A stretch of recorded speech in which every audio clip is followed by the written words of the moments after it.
हर रोज एक नई कहानी देखने के लिए चैनल को सब्सक्राइब करें और बेल आइकन को दबाना ना भूलें। मानसी और नीतू दोनों ही अपने परिवार के साथ रहते हैं। दोनों के हाथ में चिकन का बहुत अच्छा स्वाद होता है जो कि घर में सबको पसंद आता है। ऐसे ही एक दिन दोनों बहुएं रसोई में होती हैं, तभी वहाँ उनकी सास शारदा आती है। हाँ भाई, तो आज खाने में क्या बना रही हो तुम दोनों? माँ जी, आज तो हम आलू पालक बना रही हैं। क्यों, आप ऐसे क्यों पूछ रही हैं? आपको कुछ और खाने का मन था क्या? हाँ, वो तुम्हारे ससुर जी कह रहे थे कि आज उनका चिकन खाने का मन है, तो आज तुम दोनों ना चिकन ही बना दो सबके लिए। नीतू और मानसी दोनों ही सबके लिए खाने में चिकन बनाती हैं और सबको खाने के लिए परोसते हैं। वाह बहू वाह, जब भी तुम दोनों चिकन बनाती हो ना पेट भर जाता है, लेकिन मन कभी नहीं भरता है। बहुत ही स्वाद बनाया है। अरे नीतू भाभी, आप दोनों बहुएं मिलकर अपना चिकन ढाबा खोल ही लो। अरे क्या देवर जी, आप भी ना, अरे ढाबा और हम खोलें? घर पर आप सबके लिए चिकन बनाते हैं, यही बहुत है। ढाबा खोलना हमारे बस की बात नहीं है। आप लोग कहीं हमें बस चढ़ा तो नहीं रहे ना? अरे नहीं बहुओं, तुम दोनों ये कैसी बातें कर रही हो? अरे तुम दोनों कुछ अच्छा कर रही हो, तभी तो हम तुम दोनों को इतना बोल रहे हैं ना। अपने परिवार का इतना उत्साह देखकर दोनों बहुएं सोच में पड़ जाती हैं। मानसी, मुझे ऐसा लगता है कि सब सही कह रहे हैं। हम अगर सच में इतना अच्छा चिकन बनाते हैं तो हमें अब अपना ढाबा खोल लेना चाहिए। मुझे भी यही लगता है। ज़्यादा से ज़्यादा क्या ही होगा, लोगों को पसंद आएगा या फिर लोगों को नहीं पसंद आएगा, लेकिन हमें कम से कम एक बार तो कोशिश करनी चाहिए ना। दोनों बहुएं आपस में बात करती हैं और फिर अपना एक चिकन ढाबा खोल लेती हैं।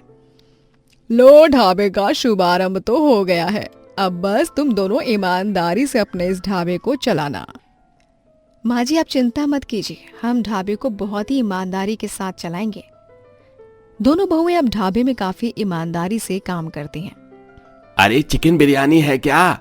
हाँ जी बिल्कुल है, आप बैठिए, मैं अभी चिकन बिरयानी लाती हूँ। मानसी जल्दी से उस आदमी के लिए चिकन बिरयानी ला कर देती है। अरे वाह, इतने कम दाम में इतनी स्वादिष्ट और इतनी ज्यादा चिकन वाली बिरयानी, वाह भाई वाह। हाँ जी भाई साहब, आप हमारे ढाबे पर आए हैं। हमारे ढाबे पर चिकन से जुड़ा सब कुछ मिलेगा और वो भी बहुत अच्छा। ये तो बहुत अच्छी बात है। अच्छा, जरा एक चिकन रोल और चिकन कबाब भी पैक कर देना। दोनों बहुओं का ढाबा काफी अच्छा चल रहा था। ऐसे ही एक दिन स्वीटी नाम की लड़की आती है। अरे, आप दोनों बहुओं का चिकन ढाबा मिल ही गया है। मैंने बहुत नाम सुना है आपके ढाबे के बारे में। आप जरा मेरे लिए चिकन हांडी पैक कर देंगी? जी बिल्कुल, अभी कर देती हूँ। इतना अच्छा काम चलता देख दोनों बहुएं आपस में बात करती हैं। हमारा ढाबा तो गांव में काफी धूम मचा रहा है। लोग अगर यहाँ से जा भी रहे होते हैं तो हमारे ढाबे से बिना कुछ खाए जाते नहीं हैं। अब यही मौका है हमारे पास अपने बारे में सोचने का। लोगों को तो हमारा चिकन ढाबा पसंद ही आ गया है, तो इसका मतलब लोग आने ही वाले हैं। तो अब हम अपनी जेब के बारे में ज्यादा सोचते हैं। दोनों बहुओं के मन में लालच और घमंड पैदा हो जाता है और वो अब चिकन में मिलावट करने लगते हैं। अरे चिकन के नाम पर इसमें तो बस सोयाबीन ही है। यहाँ चिकन के पैसों में तुम लोग सोयाबीन खिला रहे हो हमें। ये हमारा ढाबा है और हमारे ढाबे पर यही खाने को मिलेगा। अगर खाना है तो खाओ, वरना बाहर जाने का रास्ता तो पता ही है। तुम लोग ये बिल्कुल ठीक नहीं कर रहे हो। अब दोबारा कभी इस ढाबे पर मैं पैर भी नहीं रखने वाली। हाँ, तो हमने भी कोई आपके पैर पकड़कर खींच नहीं रखे हैं और ना ही हम आपको खींच कर लाएंगे। आप जा सकती हैं। मिलावट और लोगों से बदतमीजी अब हर रोज बढ़ती जा रही थी, जो कि दोनों बहुओं के परिवार वाले भी देख रहे थे। ये तुम दोनों बहुएं क्या कर रही हो? अरे हर दूसरे तीसरे दिन मुझे कुछ न कुछ सुनने को मिल रहा है। तुम दोनों ग्राहक से बदतमीजी से बात करती हो। और ये मिलावट किस लिए? जब काम इतना अच्छा चल रहा है, ढाबे का इतना नाम है, तो मिलावट करके क्यों अपना नाम खराब करना? हम कुछ गलत नहीं कर रहे हैं। अरे कब तक बस ग्राहक का ही सोचते रहेंगे? देखिए, लोगों का तो काम ही बोलने का होता है। 4 दिन बोलेंगे और यही खाने आएंगे। आप लोग चिंता मत कीजिए, हम दोनों को पता है हम क्या कर रहे हैं। परिवार में इतना समझाने के बाद भी दोनों बहुएं किसी की बात तक नहीं सुनती हैं और अभी भी मिलावट करती रहती हैं। कई दिन निकल जाते हैं और अब उनके ढाबे पर कोई नहीं आ रहा था। हमने सच में बहुत गलत किया। 2 हफ्ते हो गए हैं और अब हमारे ढाबे पर कोई चिकन खाने नहीं आया। हमें अपने परिवार वालों की बात मान लेनी चाहिए थी। हमसे बहुत बड़ी गलती हो गई। दोनों बहुओं को अपनी गलती का एहसास होता है और वो तुरंत अपने परिवार के पास जाती हैं। हमें माफ कर दीजिए, हमें ढाबे का घमंड हो गया था। आप सब सही कह रहे थे। अब रोने से कुछ नहीं होने वाला है। जब मौका था तो तुम दोनों ने समझा नहीं। नहीं, ऐसा मत कहिए, हमें एक मौका दे दीजिए, हम अपनी गलती को सुधारना चाहते हैं। नहीं, अब हम तुम्हें मौका देकर कोई गलती नहीं करना चाहते। आज जो भी हुआ है ये सब तुम दोनों की ही गलती का परिणाम है। दोनों बहुएं अब अपने किए पर बस पछतावा कर रही थी। कई दिनों बाद गांव में एक अजय कल्लू नाम का चिकन ढाबा खुलता है। अरे आओ भाई, बढ़िया बढ़िया, अलग अलग तरह का चिकन खाओ, आओ आओ आओ। कुछ दिनों में कल्लू का ढाबा भी काफी मशहूर हो जाता है। हर कोई वहां आने लगा था। देखो तो मानसी, यहाँ कितनी ज्यादा भीड़ है।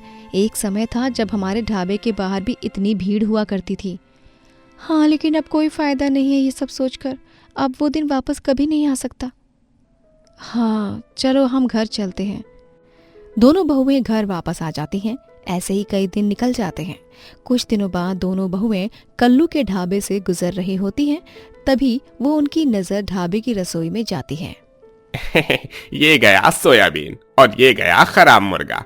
मुझे तो सस्ते दाम पर मिल गया। लोगों के पेट में जाने के बाद कहाँ ही किसी को पता चल रहा है कि ये खराब मुर्गा है। कल्लू को मिलावट करते हुए दोनों बहुएं देख लेती हैं। हे भगवान, ये कल्लू तो लोगों की सेहत के साथ खिलवाड़ कर रहा है। हमें गांव वालों को इसकी सच्चाई के बारे में बताना ही चाहिए। दोनों बहुएं कल्लू की मिलावट करते हुए वीडियो बना लेती हैं और शाम के समय जब कल्लू के ढाबे पर काफी भीड़ थी तो बड़ी सी टीवी पर वो वीडियो चला देती हैं। ये देखिए, ये कल्लू आप सबकी सेहत के साथ कैसे खिलवाड़ कर रहा है। खराब चिकन सस्ते दाम पर मिला था, ये वही खिला रहा है। हे भगवान, अच्छा हुआ तुम दोनों इसका सच सबके सामने ले आई, वरना तो हमें कभी सच पता ही नहीं चलता। देखिए, हमने खुद भी गलती की है, लेकिन अब हम आप सबसे माफी मांगते हैं और बस आप सबसे एक मौका चाहते हैं। जब तुम दोनों को अपनी गलती का एहसास हो गया है और तुम हम गांव वालों के लिए इतना कर रही हो तो हम भी एक मौका देने को तैयार हैं। इसी के साथ अंत में गांव वाले दोनों बहुओं को एक मौका देते हैं, जिसका सदुपयोग करके दोनों बहुएं खुद तरक्की करती हैं और अपना ढाबा फिर खड़ा करती हैं। शहर में जगदीश और करुणा दोनों पति पत्नी का एक बहुत ही अच्छा पिज्जा शॉप होता है, जहां पर वो लोग अलग अलग प्रकार के पिज्जा बनाकर बेचते हैं। उनके पिज्जा को खाने के लिए लोग दूर दूर से आते हैं।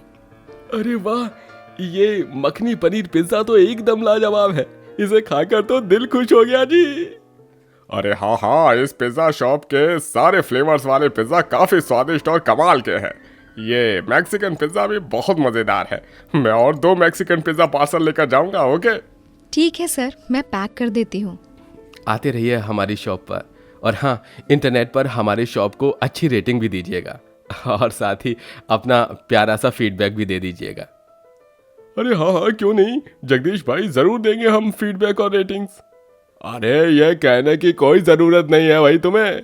इंसान का दिल खुश होते ही वो सबसे पहले इंटरनेट पर तुम्हारे पिज्जा शॉप को 5 आउट ऑफ 5 रेटिंग देगा, क्योंकि तुम्हारे पिज्जा शॉप का पिज्जा एकदम नंबर 1 है। जी, आपका बहुत बहुत धन्यवाद भाई साहब।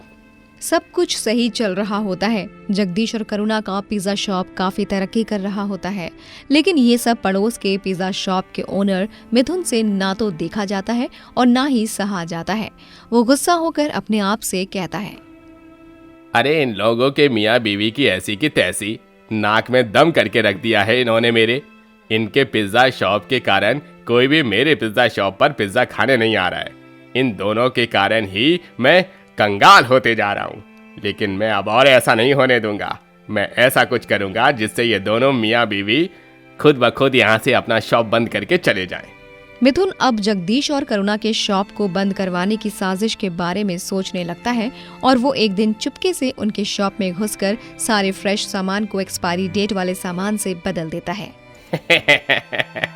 अब ये सारा फ्रेश सामान मैं अपने साथ ले जाऊंगा और यहाँ जो भी सामग्री रहेगी वो सारी एक्सपायरी डेट वाली रहेगी। और कल सुबह जगदीश और करुणा इसी सामग्री को इस्तेमाल करके पिज्जा बनाएंगे। अगले दिन जगदीश और करुणा उसी सामग्री को इस्तेमाल करके पिज्जाज बनाते हैं और फिर 2 दिन बाद अचानक से सारे ग्राहकों की तबीयत एकदम से खराब हो जाती है और उन्हें फौरन हॉस्पिटल ले जाया जाता है। सभी लोग जगदीश और करुणा के ऊपर इल्जाम लगाते हैं। अरे तुम्हारे कारण ही मेरे भाई की तबीयत खराब हुई है।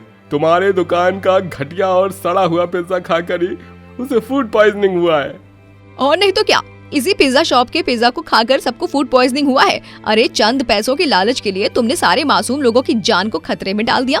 इतना घिनौना काम करते हुए तुम्हें जरा भी शर्म नहीं आई क्या? हमारा विश्वास कीजिए, हमने ऐसा कुछ नहीं किया है। हम जो भी बनाते हैं एकदम देख परख के बनाते हैं। हमारी सारी सामग्री भी फ्रेश ही रहती है। हाँ, हम लोगों की जान को खतरे में क्यों डालेंगे भला? उससे हमें क्या फायदा होगा? चुप रहो तुम दोनों। हाँ, हम लोग अच्छी तरह से जानते हैं तुम जैसे लोगों को। अरे कम पैसों वाला मिलावटी सामान मिलाकर तुम लोग पिज्जा बनाते हो और फिर उस मिलावटी के सामान के कारण ग्राहकों की तबीयत खतरे में आ जाती है। लेकिन तुम लोगों को उन सब से कोई फर्क नहीं पड़ता है, क्योंकि तुम्हें तो बस पैसे कमाने हैं ना। हाँ नहीं बहन जी, ऐसा बिल्कुल भी नहीं है। सच में हमारा यकीन कीजिए। अरे चलो, बहुत हुआ तुम दोनों का ये नाटक। अब तुम दोनों इस मोहल्ले में पिज्जा नहीं बेचोगे। इस मोहल्ले ही क्या, तुम दोनों अब कहीं भी पिज्जा नहीं बेचोगे। इस शहर में रहने की अब कोई जरूरत नहीं है। निकल जाओ इस शहर से। लालची और ढोंगी हो तुम दोनों पति पत्नी। लोगों की जान के साथ खिलवाड़ करते हो, बेशरम लोग। जगदीश और करुणा उन लोगों को समझाने की बहुत कोशिश करते हैं, लेकिन कोई भी उन्हें समझ नहीं रहा होता है और उन्हें लोगों के दबाव में आकर अपनी दुकान बंद ही करनी पड़ती है। जगदीश जी, अब हम बिना दुकान के क्या करेंगे शहर में? और कहीं पिज्जा शॉप खोल भी तो नहीं सकते हैं ना हम? अगर हमने ऐसा किया तो शहर में रहने वाले लोग हमारी दुकान पर आएंगे ही नहीं। करुणा, इस समय हमारे पास गांव जाने के अलावा और कोई रास्ता नहीं बचा है। शहर में अब हमारा कुछ नहीं रहा। क्या? हाँ करुणा।